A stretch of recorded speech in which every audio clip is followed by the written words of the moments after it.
Hey y'all, it's your girl Millie Chan. I know. I said I was gonna get off live because we've been talking about all this on live, and I was gonna listen to what Funky Dineva had posted, and I was gonna talk about it tomorrow, but we're gonna talk about it right now. So let's get into it. So in this particular live that Funky Dineva just dropped, like this is fresh, okay? So he said that I told you she was going to pay me for my pain. I told you that you was going to pay me for my pain. He said that this whole situation with him and Tamar was supposed to be over yesterday. There should not have been any more subliminals. It was supposed to be done yesterday. But he said this morning when he got up, he had got a call from Tamar's publicist. Oh, honey, but he said then his second call was from two more other people that was asking him what do they need to do to get this, to put this to bed, right? And he said, this right here is what we talked about on live. He said, you know how Tamar is. You know how she is. How is she? You know what I'm saying? Tamar has been acting like this for a very long time, and now people are making an excuse for her. But like he said, I'm just as crazy and as unstable as you are. And he said Tamar done met the right one today. And I get that, right? Now, honestly, I do feel like this needs to end soon. But here we are. Let's keep going. So he said that he told the people, excuse me, you don't need to be talking to me. You need to be talking to Tamar. And the only thing he needed was something to say that he had no parts of what was going on with her. He did not do anything. And Funky Dineva was okay with this. This is not an apology. This is no matter what he says, I love Funky Dineva. So this is basically what he said. And in this conversation, he's saying that they made her write this. Hold on. Now, I ain't no damn fool. We had to twist, move, bend her arm, and get an act of Congress for her to post a little post. And the post read something to the effect of, no matter what he says, I love Funky Dineva. And if I would have known what was going on while I was recovering, I would have said something.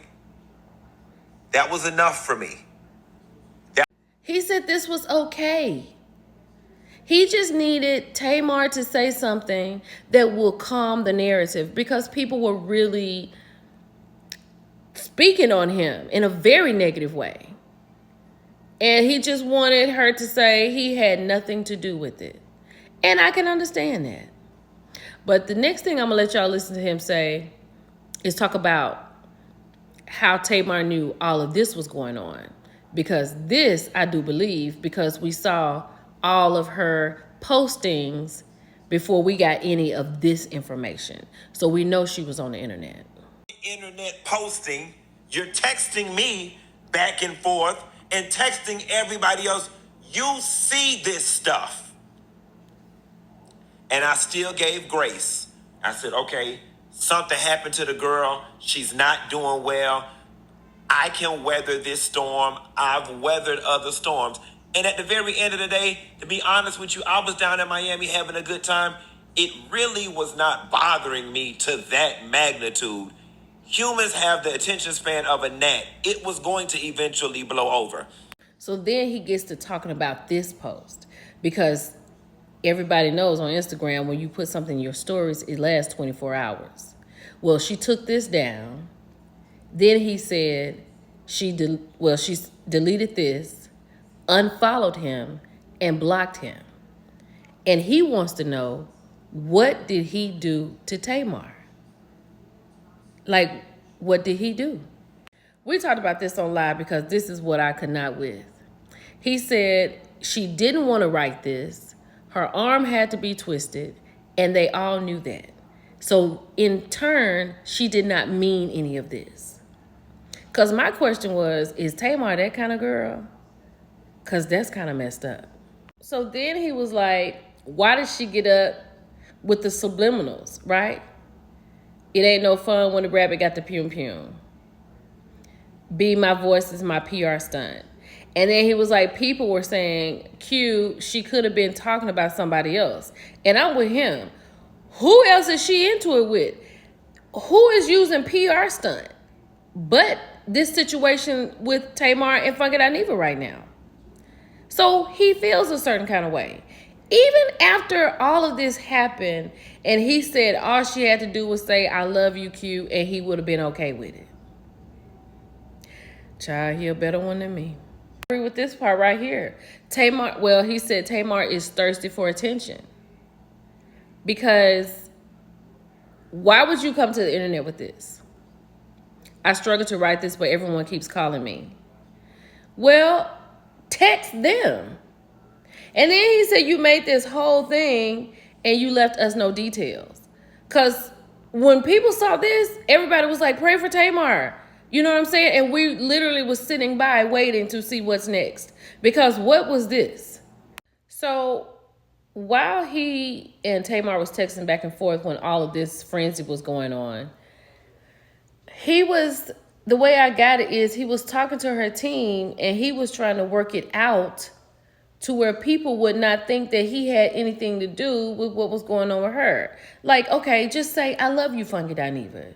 Just say, Funky Dineva had nothing to do with what I was doing. He was literally waiting on her to help him in this moment.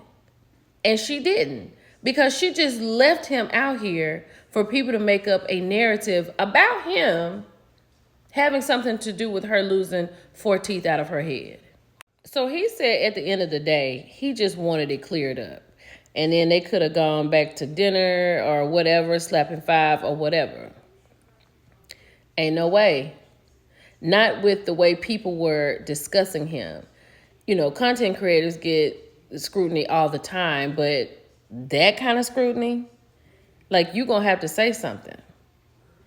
But clearly he just wanted her to clear his name, and she didn't want to do that. And when she did it, she never apologized, and then she took it down. Funky said every single time somebody sends him a video where Tamar is talking about him, he's going to get on the internet and make a video and make about $5,000. She's going to pay him for his pain.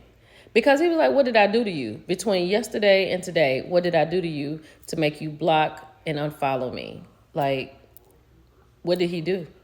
So now, because he said anytime that she said something about him, he's going to come say something about her, he's put in some new rules of engagement. So I'm going to let him tell you about that. You don't say nothing, I won't say nothing. You don't post nothing, I won't post nothing. That goes for subliminal posts too, including but not limited to, oh, God elevating me to a new level and removing people out my life. Nope, we not taking none of them. We not accepting none of them. Ain't no fun when the rabbit got to go. We ain't accepting none of them. Nope, you talking to me.